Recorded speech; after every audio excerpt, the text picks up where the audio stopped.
Hello my dear students, welcome back to my channel. In this video, we will explore solutions to the figure it out questions from page 23 of class 6 chapter 2 lines and angles. Let's start. The first question is fold a rectangular sheet of paper, then draw a line along the fold created, name and compare the angles formed between the fold and the sides of the paper.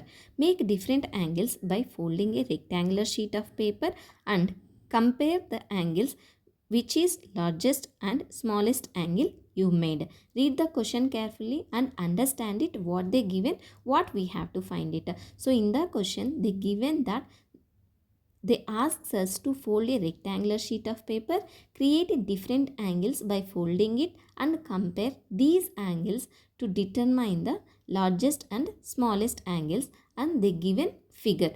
The given diagram illustrate the folding process. First, let's take a sheet of paper, rectangular sheet of paper, and fold it to create a crease. See here, I folded like this. Next, when we unfold the paper, we will see the crease clearly. Next, using a ruler, I draw a line segment along this crease. When we fold the rectangular paper and draw a line segment along the crease, it forms angles. First, let's label the points. Up, I labeled 4 points, that is A, O, B, C, and down I labeled P, X, Y and Z. So, we can see that 4 angles are formed. If you observe this figure, we got 4 angles, that is angle AOC and angle BOC, and the down angle XPZ and angle YPZ. These are the 4 angles we got.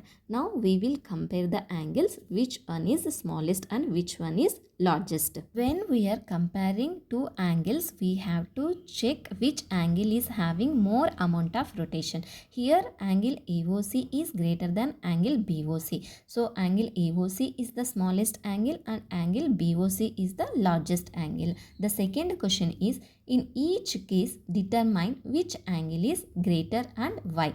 They given 3 questions in that: angle AOB or angle XOY, B angle AOB or angle XOB, C angle XOB or angle XOC, and they given the figure. First we need to analyze the given diagram and compare the angles. The first one, A is angle AOB or angle XOY, which one is greater. In the figure we can see that both angles, that is angle AOB and angle XOY, both are labeled. Angle AOB appears to be larger than the angle XOY based on this diagram. So therefore angle AOB is greater than the angle XOY because this angle XOY is a part of the angle AOB. So automatically the angle XOY is lesser than the angle AOB. The B1 is angle AOB or angle XOB. Which one is greater? Angle AOB is greater because angle XOB also a part of the angle AOB. Last one, C, angle XOB or angle XOC, which one is greater? So here if you observe carefully the diagram, angle XOB and angle XOC are equal because both B and C are having a same ray. So angle XOB equals to angle XOC. Here angle AOB is greater than angle XOY, angle AOB greater than angle XOB, and angle XOB equals to angle XOC.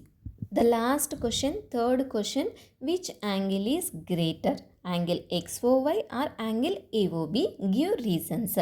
If you observe the figure here, angle XOY is greater than angle AOB. Now we will use the superimposition method. Which angle is greater? This is the angle XOY. So if you overlap each other, the angle XOY is greater than the angle AOB. We can say that after superimposition, angle XOY is greater than the angle AOB because in angle XOY there are 2 angles. It is made up with angle XOA and angle AOY. In angle AOB, 2 angles, that is angle AOY and angle YOB. Common angle is angle AOY. angle XOY is greater than the angle YOB. So finally we can say that angle XOY is greater than the angle AOB. Thank you for watching. If you like this video, please don't forget to like, share and subscribe for more videos. I hope you understand how to solve these type of questions. If you have any doubts regarding these problems, please ask me in the comment section. See you in the next video.